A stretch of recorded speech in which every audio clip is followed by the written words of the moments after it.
Guys, welcome. Today we're going to look at how AI is actually impacting positively the world of healthcare. So let's check it out. Debts across the U.S., impacting millions. Sepsis is a life threatening medical emergency caused by the body's response to infection. But now, doctors say there's a new tool to help fight it off. It's not an antibiotic or a medical device, it's AI. Just one example of how it's transforming medicine. Here, Dr. James Morrison says helping identify sepsis faster than ever before. The patient Low key, most of the time that a person dies is because they take a long time to actually find out what's wrong with the person. Like, for example, let's say I had some disease going in my liver, but they check it like 4 months later, and by that time I'm dead.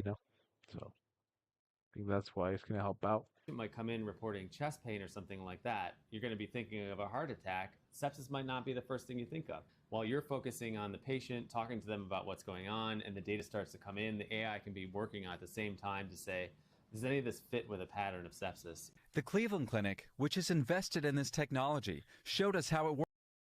Yes, that's right, because you can only think of one thing, and then when you get narrow thought, you can only think literally that you think that's the thing that's happening. But with AI is thinking all outcomes at the same time, and it does it extremely fast.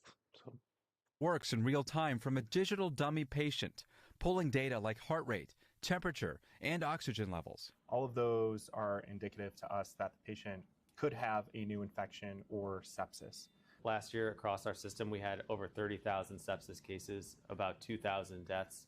And we've seen that our sepsis efforts have driven down those deaths by hundreds per year.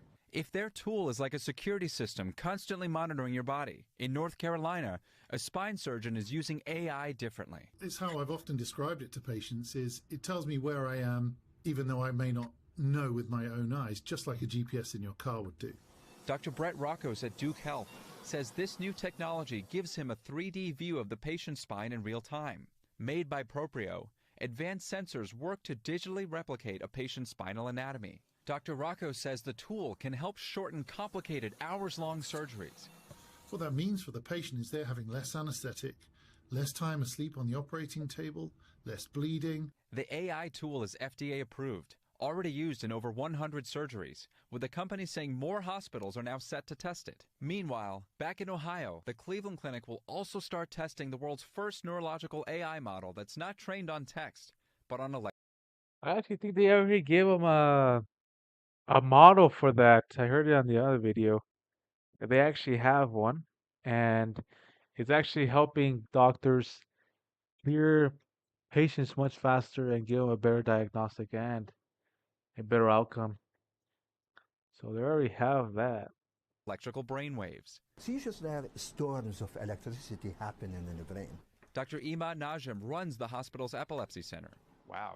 This is the central monitoring unit. What we're looking at are recordings, brainwave recordings, Ohio, Florida, or even in Abu Dhabi, United Arab Emirates. You can see people here in the UAE. Exactly. Wow. It's a patient who just had a seizure now. That Yes. voice we just heard. Yeah. That is crazy. They're tracking everyone live. Wow. Monitoring all these screens isn't easy with the human eye, but AI is always on and can more quickly recognize subtle patterns. We may be seeing something which is difficult to ascertain that it is a seizure or not. Our AI model will be able to detect it as early as 40, 50 seconds before. Kristen was diagnosed with epilepsy in 2016, but says despite the meds, her seizures haven't stopped. Now she's here looking for answers. They're bringing artificial intelligence or AI into that EEG. How would you feel about something like that? That'd be really cool. If it's something in as much as it's looking at those patterns to see if it can find like a trace, that would be great. I don't want it to obviously take the role of clinicians who are there to help advise and make like ethical decisions. And it comes as people turn to AI for medical diagnoses, the next stage of what's dubbed cyberchondria, something experts caution, and the industry is also grappling with how to address strict data privacy laws. But doctors say it can still assist. Use artificial intelligence to complement human intelligence and using human intelligence to make the final decision. So it's still humans treating humans, now with a helping hand.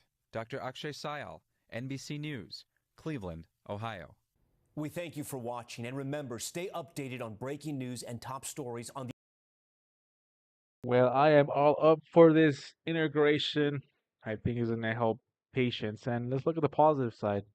Not everything's evil for the new approach of AI. So remember, day by day, we're getting more integration and you'll see much benefits. So let's make sure that we remember that AI is awesome, an awesome technology as well.